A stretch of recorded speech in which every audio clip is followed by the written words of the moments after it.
Ananda, kita jumpa kembali dalam pembelajaran daring. Pada pertemuan secara daring ini, Ibu akan menjelaskan tentang istilah, silogisme, dan definisi. Ciri khas karya ilmiah adalah memuat istilah, silogisme, dan definisi. Jadi bedanya tulisan non-ilmiah dan tulisan ilmiah, indikatornya tulisan ilmiah memuat kata kajian, yaitu istilah. Silogisme ialah penarikan simpulan dari premis-premis, dan definisi. Definisi adalah penjabaran atau pembatasan dari suatu istilah, terutama dalam bab kajian teori atau landasan teori. Anda harus membuat definisi untuk menjelaskan teori-teori para ahli. Ananda, istilah kata khusus berbeda dengan kata umum. Contoh, kata asam, kita akan lihat penerapannya. Lihat itu pohon asam. Mengapa wajahmu asam? Aduh, minuman ini asam.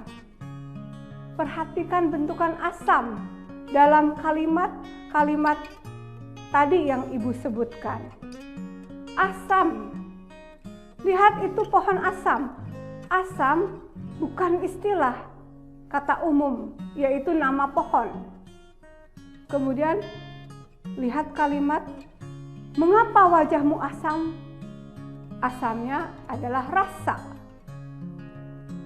Aduh, minuman ini asam. Ya. Asam itu rasa minuman. Jadi Ananda, ketika satu bentukan berubah maknanya dalam konteks kalimat yang dimasukinya, bukan istilah, tetapi kata biasa. Yang disebut istilah adalah katanya ajek, monosemantis. Ketika bentukan tersebut masuk ke dalam konteks kalimat apapun, maknanya selama-lamanya sama, tidak berubah. Ya, contoh asam amino. Dalam kalimat apapun, asam amino maknanya sama, yaitu sejenis senyawa kimia. Apa itu istilah? Istilah itu bisa berupa satu kata atau lebih yang bisa mengungkapkan makna suatu konsep, proses, keadaan, sifat yang khas dalam suatu bidang tertentu. Jadi dalam pemakaiannya istilah itu terbatas, yaitu hanya dalam satu bidang kajian tertentu. Oleh sebab itu muncullah yang disebut istilah ekonomi, istilah teknik informatika, istilah bahasa, istilah psikologi, istilah hukum, istilah teknik komputer, dan seterusnya. Jadi tentu saja istilah, ingat ya, maknanya ajek, tetap, digunakan dalam satu bidang saja. Jadi sifatnya khusus, spesifik. Lalu istilah juga merupakan kata atau kelompok kata yang mengungkapkan suatu subordinat atau anggota dari kelompok atau genus yang memiliki hubungan. Dan yang ketiga, istilah tentu saja maknanya hanya terbatas pada satu bidang saja. Mengapa istilah diperlukan dalam tata tulis karya ilmiah? Istilah itu sangat penting ya, sejalan dengan perkembangan teknologi informasi, istilah juga berkembang. Boleh jadi istilah yang dulu kita gunakan hari ini tidak layak digunakan dan tergantikan oleh istilah yang baru. Jadi Ananda, ada 3 hal yang membuat istilah itu diperlukan.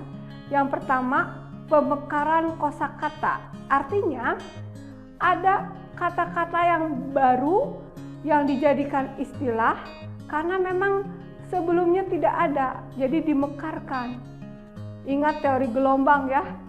Jadi makin mekar, itulah kosakata kita ya. Perkembangan iptek berbanding lurus dengan perkembangan kosakata. Lalu yang kedua, keperluan akan istilah yang baru.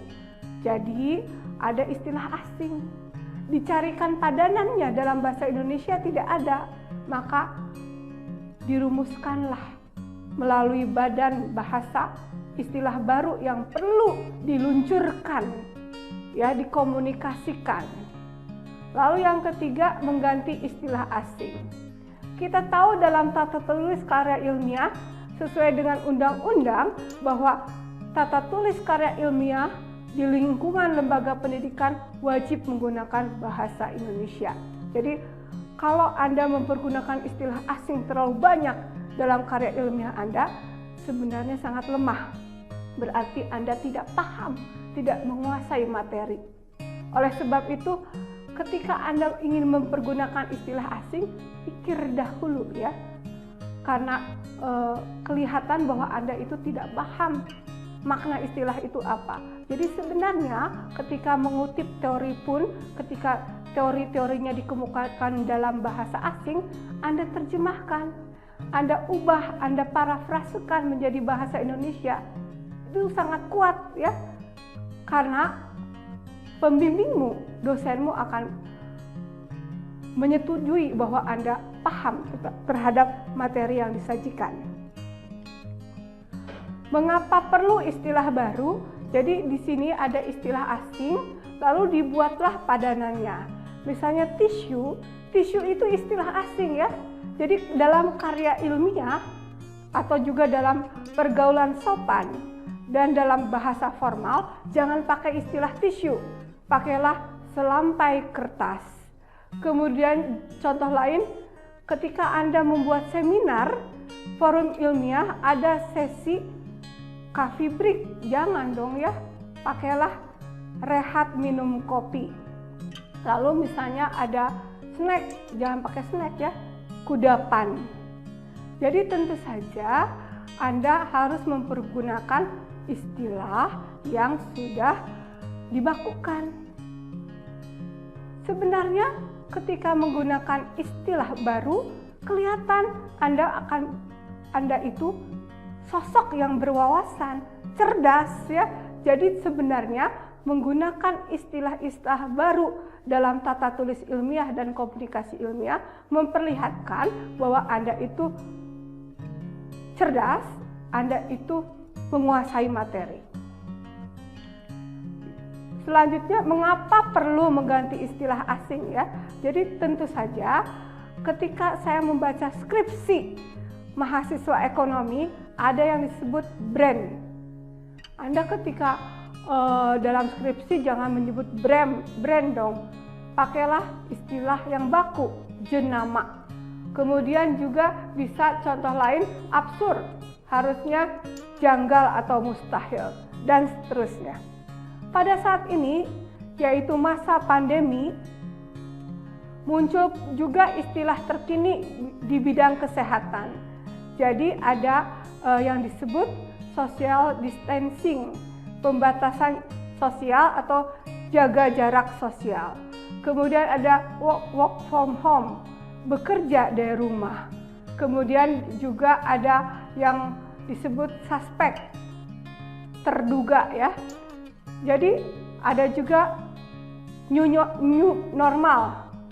New normal adalah kenormalan baru.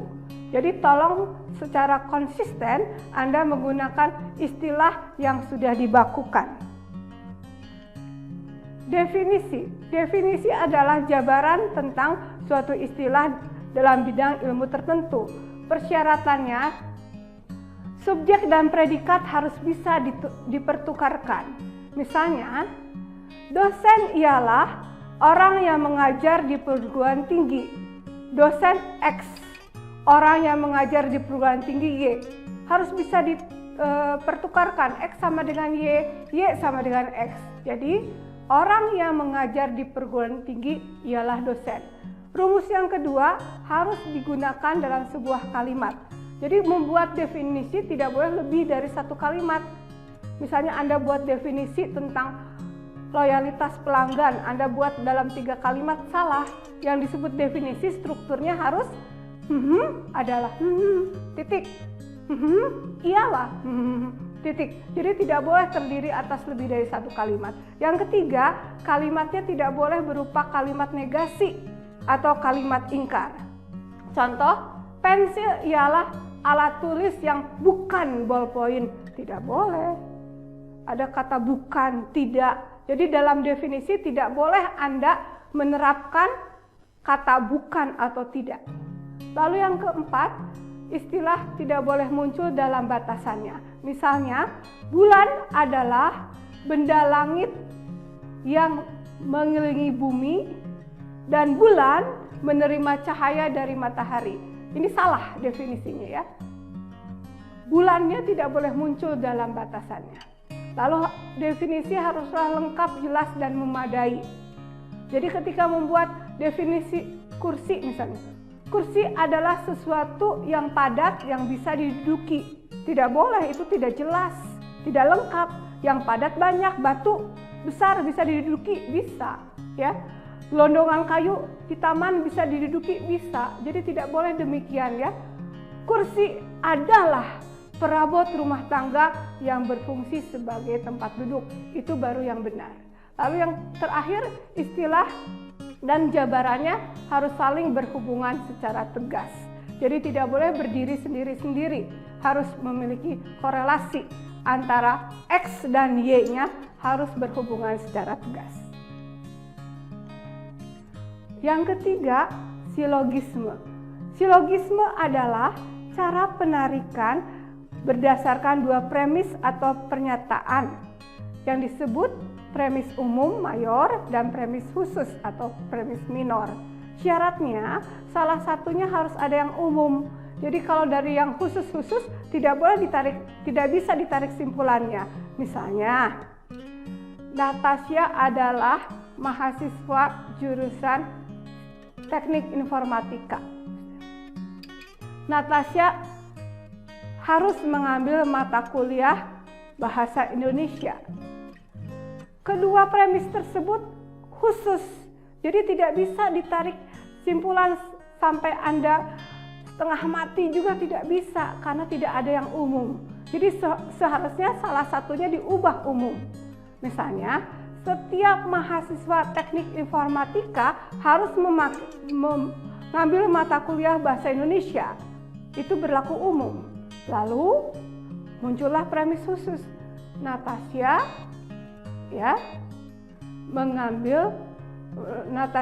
adalah mahasiswa jurusan Teknik Informatika. Jadi simpulannya, Natasha wajib mengambil mata kuliah bahasa Indonesia. Jadi begitu ya, salah satunya harus umum. Rumus yang kedua harus memiliki bagian yang sama. Jadi A, B, C, D tidak bisa. Premis 1 AB, premis 2 CD tidak bisa. Harus ada salah satu yang sama. Premis pertama AB, premis yang kedua BC. Simpulannya AC.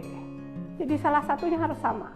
Lalu yang ketiga ialah kedua premis tidak boleh negatif. Tadi sudah Ibu singgung, ciri negasi atau negatif adalah adanya kata tidak atau bukan. Jadi kalau premisnya dua-duanya negatif, tidak bisa ya ditarik simpulan.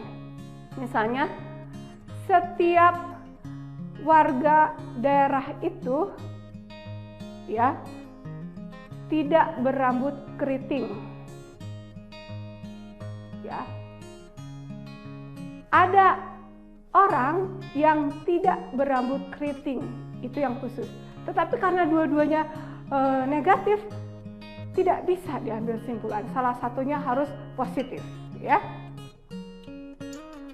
Lalu yang keempat, antar premis harus saling berhubungan. Jadi tentu saja setiap premis harus ada kaitannya, korelasi, baru bisa diambil simpulan. Yang kelima, jika salah satu premisnya khusus, simpulannya juga khusus. Jika kedua premisnya umum, simpulannya pun akan umum. Yang keenam, jika salah satu premisnya negatif, simpulannya akan negatif. Contoh, setiap kader partai yang baik tidak korupsi.